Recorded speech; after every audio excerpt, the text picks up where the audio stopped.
Hi, I'm Kina, and this is Conversation with Christian Entrepreneurs.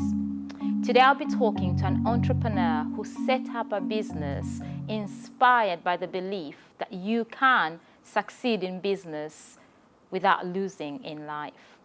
A warm welcome to you, Joëlle. Thank you. Joëlle, thank you for taking your time to just talk to us about your business and about your faith. Could you just tell us, what does your business do? So we're an executive search company. Some people call us headhunters, but essentially what we do is we work for businesses to help them to find leaders.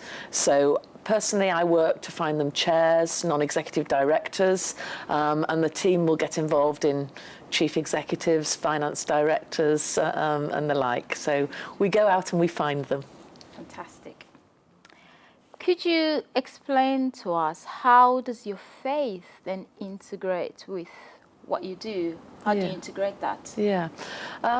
So I suppose I view my business as my vocation and my calling, and sometimes we save that word for ordained ministers, don't we? And I believe that I am called to do what I do, and that my ministry is in the workplace. So being Christ where he's put me, whether it be when I'm in a boardroom with a group of people there, one-to-one with people that I'm meeting with my team, I'm there to witness Christ and to Christ and his love, and I suppose try to do things the way that he would do, and that sometimes little things. So I remember when my first career was in banking, and I often tell the story about when I was asked if I would no, I can't remember what no, they didn't ask me. I think I'd said that I needed some safety pins for a project I'd got at Sunday school that Sunday, and so they said, yes, just go and help yourself from the stationery cupboard. And I said, oh no, I can't do that because those aren't mine, that would be stealing. And they laughed at me, but I insisted on paying for these. It was actually paper clips. I insisted on paying for them, and so it's sort of being faithful in little things and God trusting you in big things. And so now, you know, things around how we deal with our debtors, around how we treat our staff. One of the foundational things for our business when we set it up was treating others as you want to be treated, which is a verse from the Bible. My team don't all follow Christ. I have people of all faiths and no faith, but they know that a lot of the premises on which we're built are verses from the Bible and Christian principles. Good.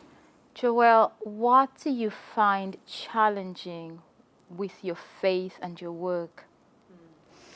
Oh, I think there are always challenges in work, and I suppose sometimes you can be pressurized to make decisions that wouldn't honor God. So try to give you an example, perhaps from the when we were going through the recession, and it was really tough paying 30 people's mortgages. You know, I kind of felt very responsible for them and their families' income. And people were slowing down on how they were paying us. So the people who owed us money weren't paying us as quickly. And there's a real pressure to therefore slow down on paying your creditors, and we never did that. So if you're going to treat others the way you want to be treated, then you pay your bills when they're due, even if you aren't being paid, and that costs you. But I think there are many times when we've found that, I suppose, honouring God in that way is you're rewarded in all sorts of other ways. Thank you. Joëlle, with your work, how do you think you are contributing to advance God's kingdom? It's interesting when you look at the Bible and some of the ways and what it says the kingdom of God is like. And often they say it's like little things, isn't it? Like a mustard seed and like a grain of, like a pearl. They're not big things, are they? And I do think that we're called to bring his kingdom wherever we are, whatever we're doing, in little ways as well as in big ways. And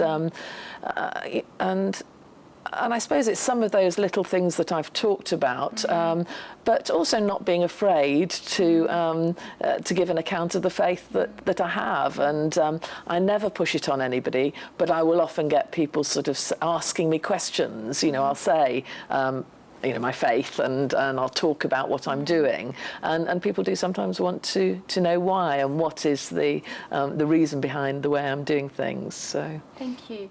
Coming back to what inspired you to set up your company, succeeding in business without losing in life, why was that an inspiration to you? Yeah, I'd read a great book by somebody called Rob Parsons from Care for the Family, and it was called The Heart of Success, and the subtitle was Succeeding in Business Without Losing in Life. And he says that nobody ever went to their grave saying they wished they'd spent more time at the office.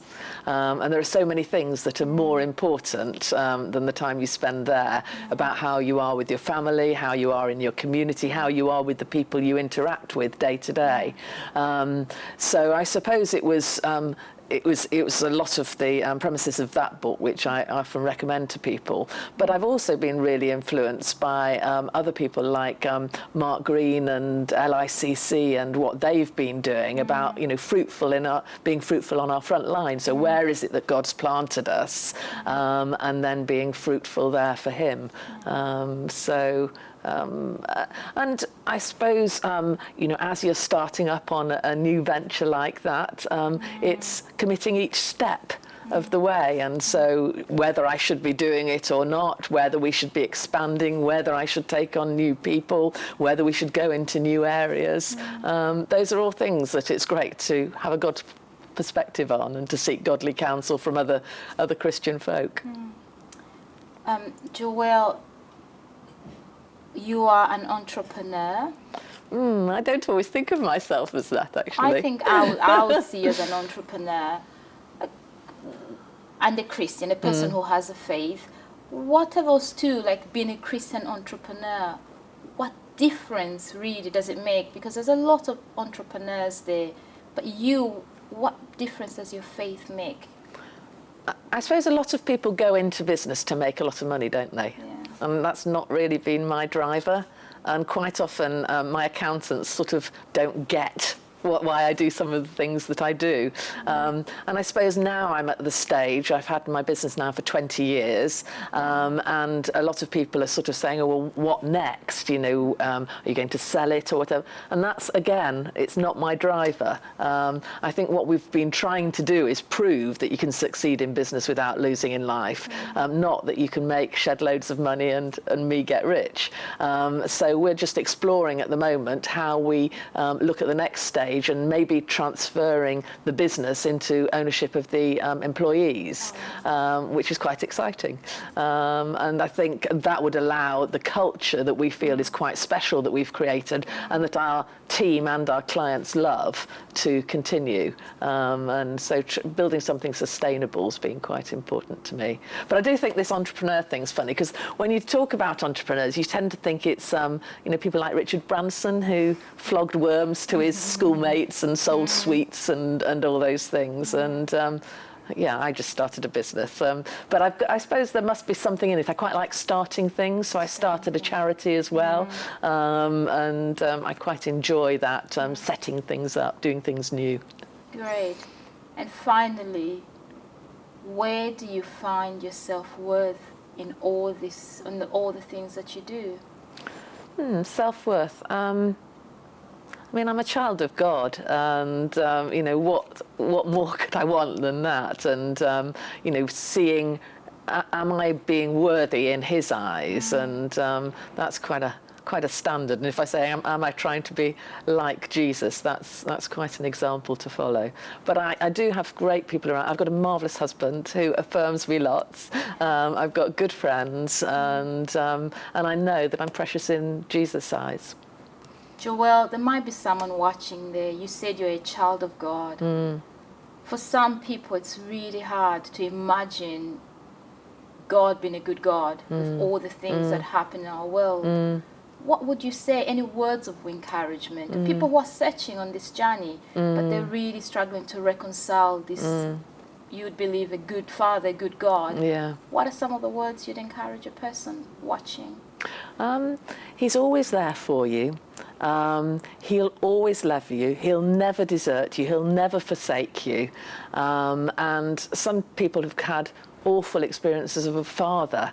I haven't, but you know, this is a father who always loves and always protects and is always there for you. And I think you know, that's been sustaining for me. Joëlle, thank you so much for taking time to just talk to us about your faith and your work. And may the Lord bless you and bless the works of your hands. Thank you. Thank you for watching. This is Conversation with Christian Entrepreneurs. If you want to find out more, please visit our website, faithinbusiness.org. Bye for now.